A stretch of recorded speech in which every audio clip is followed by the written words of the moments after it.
Ok. Donc, je dois parler de la contactologie pédiatrique en 20 minutes.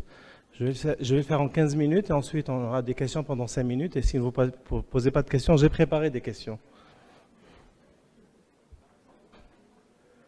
Ok.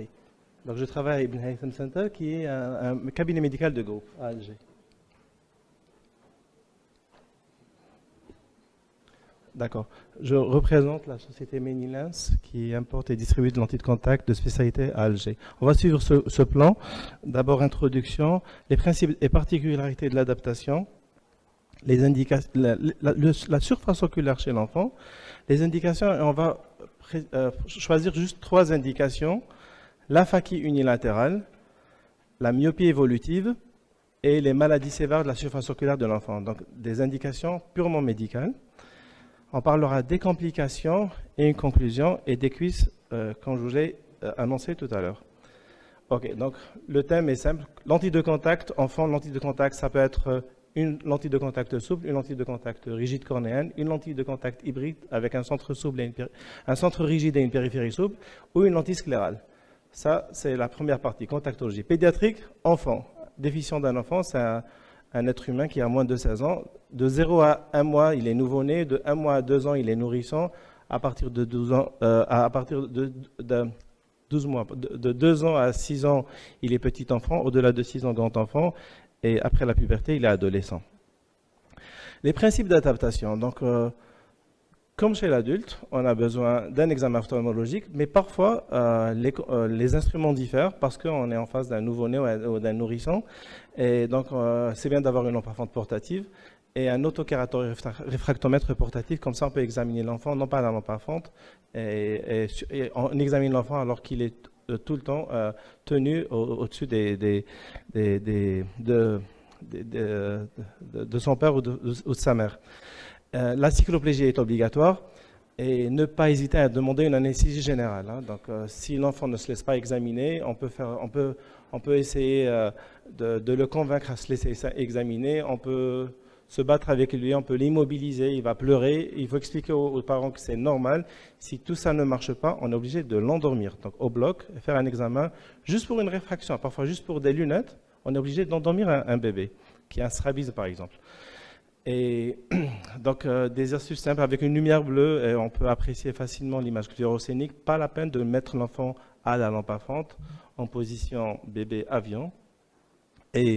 Et savoir que la biométrie est très utile. Donc, chaque millimètre de croissance d'un globe oculaire, c'est 3 dioptries.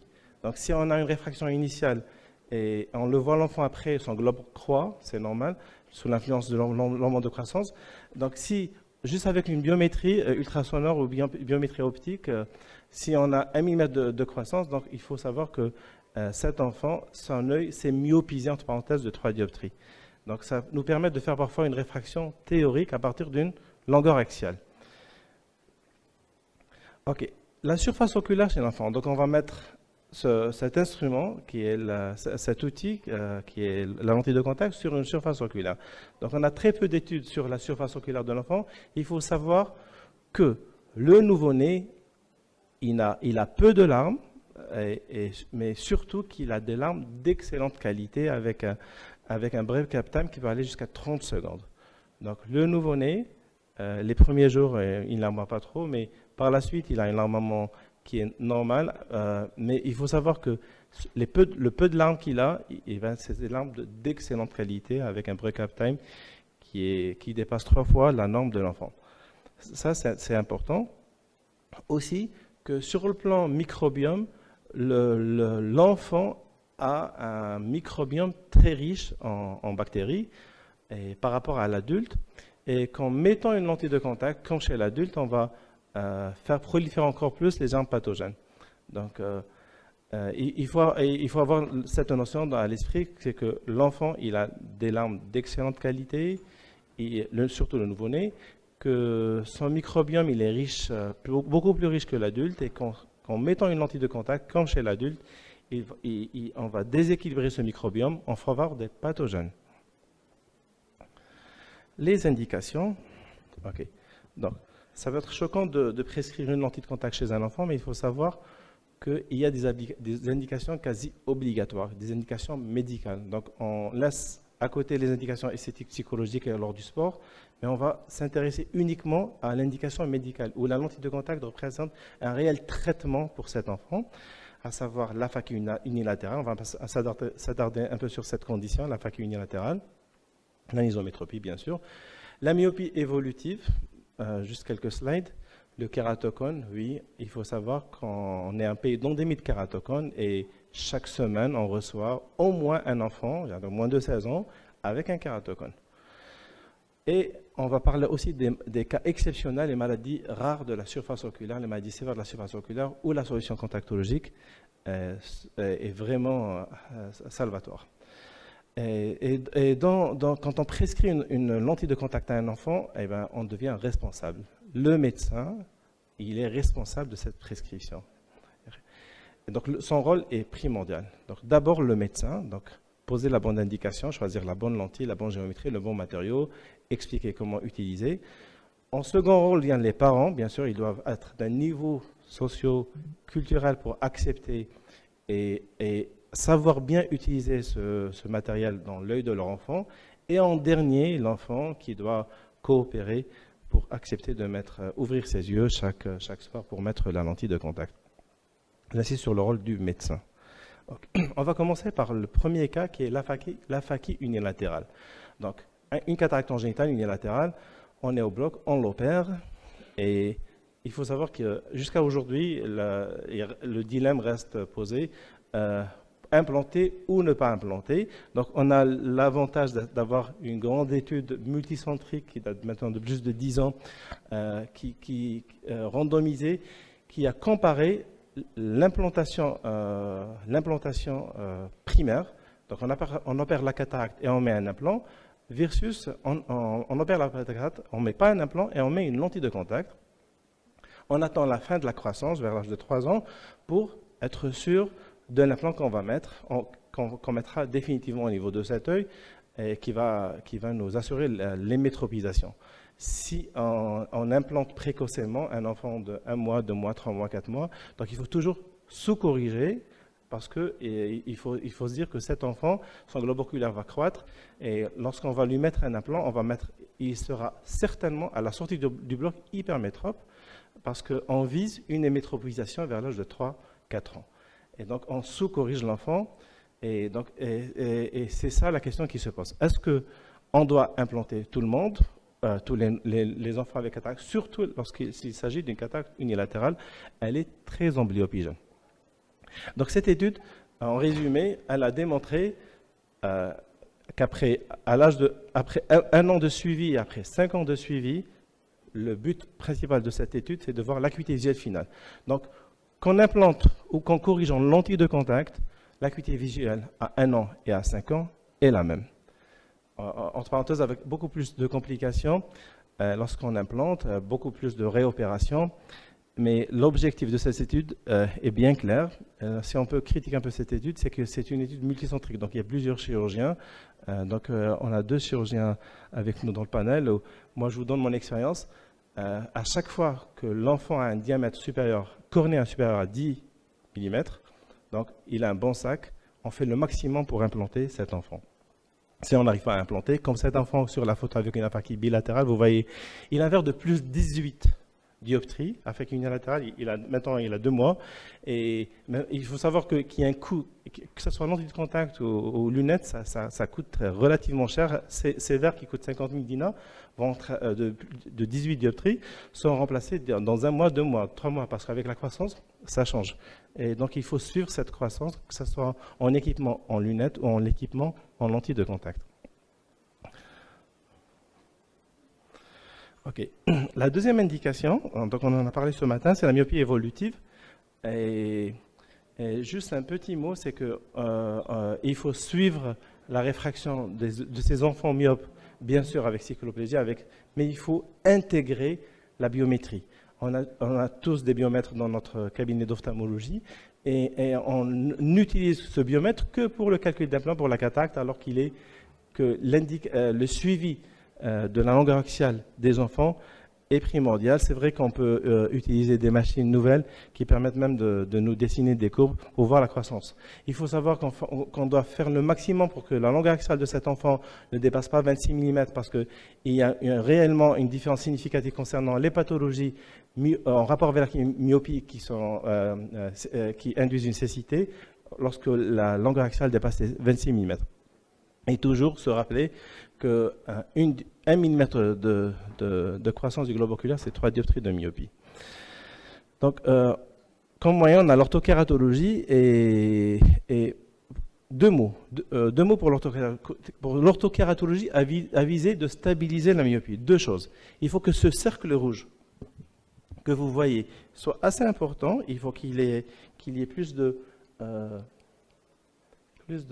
4 dioptries. Donc, quand vous cliquez sur la carte différentielle, quand vous cliquez ici, il faut que vous ayez des valeurs supérieures à 4 dioptries pour dire que votre traitement orthokératologique est vraiment freinateur de la myopie. Autre chose, il faut que ce cercle se projette à l'intérieur de l'aire pupillaire. Ici, par exemple, on voit la pupille, le cercle bleu. Eh bien, ce patient, bien qu'il soit très satisfait sur le plan acuité visuelle, eh bien, on n'est pas sûr que ce traitement serait efficace pour freiner sa myopie. Par contre, ici, on voit que l'image rouge se projette à l'intérieur du cercle, en partie.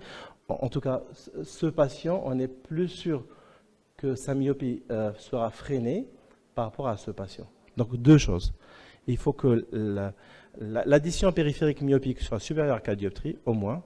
Deuxième des choses, il faut que le cercle soit à l'intérieur de l'aire pupillaire.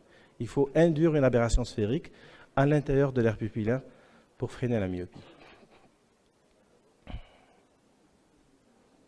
Ok, donc il y a des designs particuliers pour atteindre ces deux objectifs. Ok, ici c'est un bel exemple d'un enfant qu'on suit qui a maintenant 25 ans. Et vous voyez que dès qu'il arrête le port de la lentille de contact, il reprend quasiment sa carétométrie initiale. Et pour dire que même sur un suivi ici de presque 11 ans, l'enfant, maintenant devenu adulte, il a une myopie de -3 qui est restée stable sur 11 ans. Et maintenant, si vraiment il veut se faire opérer par chirurgie réfractive, oui, il a 25 ans, on pourrait l'opérer avec un esprit serein. Troisième indication, donc on a parlé de la faquille unilatérale, du contrôle de la myopie par orthokératologie. Troisième indication médicale, c'est les maladies sévères de surface oculaire. C'est vrai que c'est des cas exceptionnels, mais la solution contactologique est miraculeuse. Donc la lentille sclérale, dans ce cas, trouve sa meilleure indication. La lentille ne touche pas la cornée, elle volte la cornée, elle passe en pont, elle repose uniquement sur la conjonctive sclérale. Et il faut oser les mettre pour les indications thérapeutiques chez l'enfant. Je vous donne cet exemple. C'est un enfant, il a 15 jours de vie, c'est un nouveau-né, il a 15 jours de vie. Il est né et après quelques jours, il développe un ulcère de cornée centrale. Il a une paralysie du 7 et il a aussi une anesthésie cornéenne. Donc il ne larmoie pas, il ne cligne pas et il ne sent pas de sa cornée. Donc cet enfant a développé en 2 semaines un ulcère de cornée centrale et il a un Schirmer nul. Mais je vous ai dit que le Schirmer chez le nouveau-né, ça se discute. On sait bien que la lacrymation commence après les premiers jours de vie. Mais cet enfant, il a gardé un Schirmer nul par atteinte périphérique du 7. Donc, vous voyez l'ulcère de cornée et il fallait juste lui mettre une lentille sclérale. Parce que la solution sur la lentille sclérale, c'était la tarsographie. Fermer ses 2 paupières pour préserver son globe. En fermant les paupières, il sera amblyope. Il gardera son œil, mais il sera amblyope. Mais avec la lentille sclérale, son œil, entre parenthèses, serait couvert, mais couvert avec quelque chose de transparent. Donc, ça laisse développer sa vision. En 48 heures, son ulcère a disparu. Et voici chaque soir, maintenant, l'enfant, il a presque 10 ans. Voici chaque soir comment les parents tiennent l'enfant en position avion pour lui mettre la lentille. Et c'est un port continu, parce que même la nuit, l'enfant, il garde et il ne ferme pas l'œil. Et par malchance, il développe un herpès sur ce même œil quelques mois après et qui est rentré dans l'ordre juste sous lentille sclérale. Bon, on a su que par la suite qu'il a une polyneuropathie, donc il a une atteinte du 5, du 7, du 6 et du 8, ce qui explique son strabisme convergent. Donc il a une atteinte du 6. Donc on voulait à tout prix éviter l'amblyopie. Donc on est tombé dans, malheureusement, l'amblyopie strabique nous a rattrapés. En tout cas, cet enfant garde son globe oculaire et une certaine vision. Voici l'image à l'âge de 2 ans. Un autre cas d'indication spectaculaire des lentilles de contact, c'est les maladies génétiques comme cette syndrome de Meesmann ou un Meesmann-like, parce que la mutation ne correspondait pas à un Meesmann. Cet enfant, il était très photophobe. Il faut dire que quand vous entendez l'histoire de la famille, vous avez les larmes aux yeux, et toute la famille vivait dans l'obscurité depuis la naissance de cet enfant. Cet enfant est photophobe depuis la naissance.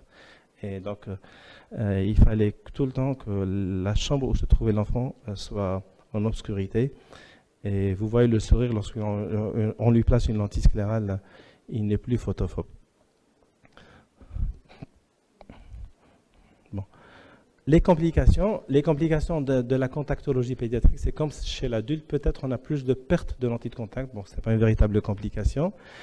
Mais au moindre signe, il faut bien informer les parents qu'il faut arrêter le port et consultation en urgence chez un ophtalmo. Et voici malheureusement la hantise, c'est l'abcès de cornée, qui ne se voit pas plus fréquemment chez l'enfant que chez l'adulte, mais un abcès de cornée, c'est une catastrophe, c'est une bombe. Voici un exemple de cet abcès de cornée sur une lentille d'orthokératologie. C'est un jeune qui a continué à porter la lentille pendant 3 ans et qui a malheureusement fait un abcès de cornée. Et ces 2 images, c'est à 24 heures d'intervalle. Hein. Et le germe est très, très virulent. C'est un pseudomonas, c'est un bacille gram négatif. Donc c'est certainement un problème d'hygiène et de manipulation. Donc toujours les conseils, ne pas toucher l'eau de robinet, ne pas dormir avec, bon, exception en fait pour les lentilles d'orthokératologie, bien masser la lentille, changer les liquides et au moindre doute consulter. Donc en conclusion, ce couple contacto-pédiatrique pareil pour un novice assez... Une combinaison assez bizarre, mais en réalité, ça peut donner c'est un outil extraordinaire qui donne lorsqu'il est bien indiqué, on peut vraiment sauver la fonction visuelle de l'enfant. Les 5 quiz. Ok. Quand on adapte un nourrisson en lentille de contact pour une aphakie unilatérale, c'est pour réduire son anisoconie. Répondez. C'est pour réduire son anisoconie? Si, c'est pour réduire son anisoconie. C'est pour réduire son anisométropie? Oui. C'est pour réduire son anisocorie. L'anisocorie, c'est lorsque les pupilles n'ont pas la même taille. Non. C'est pour améliorer la vision binoculaire? Oui. Et c'est pour améliorer la stéréoscopie? Oui. Selon la même étude, la lentille de contact donne de meilleurs résultats en termes d'acuité visuelle que les lunettes. C'est une question piège. En fait, dans cette étude, on n'a pas comparé. On a comparé implantation versus lentille de contact, donc pas avec lunettes. Donc c'est une fausse réponse. Mais c'est vrai que la lentille de contact donne une meilleure acuité visuelle avec les lunettes. La lentille de contact donne des meilleurs résultats en termes d'acuité visuelle que les implants? Non, cette étude a montré qu'à 1 an, 5 ans, la même acuité visuelle. La meilleure lentille de contact utilisée est la lentille rigide perméable à l'oxygène. C'est une information juste, mais dans cette étude, le choix était à l'adaptateur. Ils ont utilisé aussi bien des lentilles rigides que des lentilles souples en silicone hydrogène. Le port de lentille de contact doit être journalier. Non, c'est un port prolongé qui peut aller 1 semaine, même 1 mois parfois. On ne peut pas traumatiser l'enfant chaque jour, chaque soir. Le résultat réfractif immédiat est meilleur avec une lentille de contact qu'avec un implant. Le résultat réfractif immédiat est meilleur avec une lentille de contact qu'avec un implant. Oui, parce que lorsqu'on implante, on sous-estime. On implante pour une hémétropisation future, alors que la lentille de contact, on prescrit une lentille pour hémétropiser tout de suite. La même étude, il y a plus de complications et de reprises opératoires avec l'IOL, comme dit Dr Kourougli, effectivement oui. Le protocole d'occlusion post-opératoire pour rééduquer l'amblyopie est le même dans les 2 groupes, oui. Il y a un enfant qui a développé une kératite présumée bactérienne dans le groupe lentille de contact, oui c'est juste. Il y a un enfant qui a fait une endophtalmie dans le groupe lentille de contact, oui c'est juste. Et l'acuité visuelle à 1 an était la même dans les 2 groupes, donc les questions sont justes. Le film lacrymal, répondez s'il vous plaît, est plus abondant chez le nouveau-né que chez l'adulte? Non. Il est plus stable sur la cornée du nouveau-né que chez l'adulte? Oui. Il est plus riche en bactéries chez l'enfant que chez l'adulte? Oui. Il est plus riche en bactéries chez le porteur que chez le non-porteur? Oui. Et le nibut est le plus élevé est observé chez le nouveau-né? Oui. En cas de myopie évolutive, on propose aux parents de soit continuer la correction lunette. On peut proposer aux parents de continuer la correction lunette. Oui. D'introduire l'atropine 0,01%. Oui. De prescrire des lentilles d'orthokératologie. Oui. De prescrire de verres freinateurs particuliers. Oui. De réduire les activités en plein air? Non. Non. Non. Le meilleur moyen de suivre un enfant dont la myopie progresse est de lui réaliser à chaque contrôle une réfraction sur cycloplégie. Oui. Une mesure de la lenteur axiale par US, par ultrason. Oui, optique, oui, interférométrie. Une mesure optique de la longueur axiale, oui. Un fond de Campbell, oui. Une prise subjective de l'acuité visuelle. Merci, je vous remercie.